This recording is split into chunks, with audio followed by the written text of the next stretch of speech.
Hi and welcome to Maths class.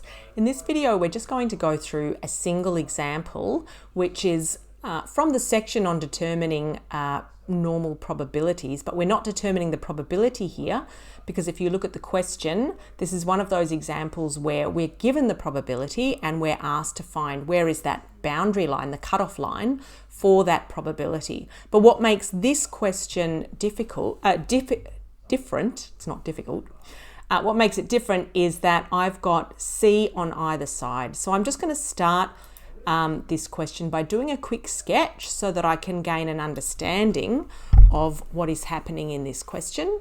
So basically, here is my standard normal curve, and I know it's a standard normal curve because that's a Z there in the question, which means that my mean of 0 is here. And what I'm told is that Z is in between negative C and C. So the fact that C is used twice tells me that there is symmetry here. So here is C and here is negative C. There's not quite symmetry in my graph, but you can imagine that there is. And this shaded region, the area under this graph, is going to be 0.9544.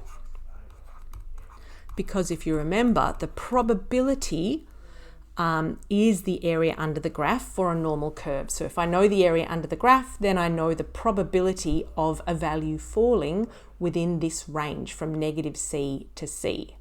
And this is a standard curve, and I need to give my answer correct to 3 decimal places. So what I need to use here is the inverse on my CAS calculator. Now there are 2 ways to do this. I'm going to show you kind of the old-fashioned way and the new-fashioned way. The new-fashioned because our CAS actually can do this from pretty much straight away. But I'm going to show you another way of thinking about this. And that is that this shaded region here, if I just shade this in black, is going to be equal to this region over here, which I'm just going to put little circles. All right, these 2 regions here are equal because of symmetry, which means that it's going to be equal to 0.9544, 1 minus 0.9544 divided by 2. So I'm just going to pop that into my CAS calculator, and in fact I already did that. So let's just bring it up.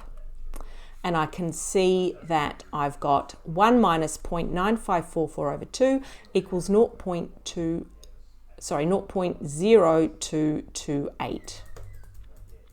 So let's write that down, 0.0228. So that's this black shaded region here. So basically what that tells me is that the probability that Z is greater than C is equal to that value. So I can go now back to my calculator. Oh, sorry, you couldn't see that. There we go. I go back to my calculator, and again I'm going to use the distribution. This is an inverse distribution because I'm given the probability. So I use inverse and inverse normal CDF.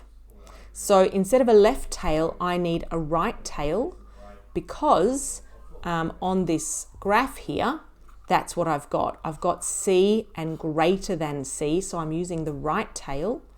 And my probability is 0.0228, and I don't change these values because I'm on the standard curve, the standard normal curve.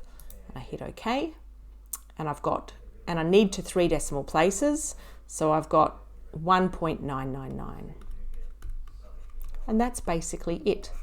C equals 1.999. Sorry, I shouldn't have just written equals. That doesn't equal this. C equals this. This finds me the boundary. Doing the inverse finds me that boundary line such that the area under the graph to the right is 1.999.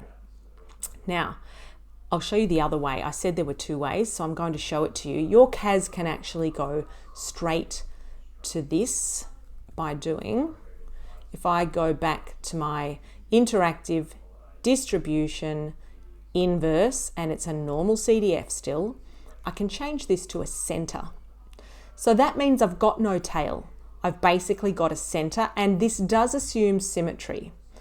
So that means we've got symmetry in this question because I've got negative C and C. I don't have one value on the left and one value on the right. I've got symmetry. The probability given to me in the question was 0.9544. Hit OK. And there it is, negative 1.999. Now, why is the answer negative here when it wasn't in the question, in the first one that I did? The reason for that, I'm just going to hide this CAS for you again so you can see it. The reason for that is because in the question I solved the first time, I was looking for this value of C because I specifically said Z is greater than C here. And I'm looking for this shaded region. So this is the value I was looking for. Whereas the second time I said, all right, I've got this whole shaded area in the middle is 0.9544. Find me the boundaries. And it just found the first one moving from the left. All right. So then it would be up to us to say, all right, if this is negative 1.999, then that must mean C is 1.999. Okay. So there are two different ways to calculate this question. All right. That's it.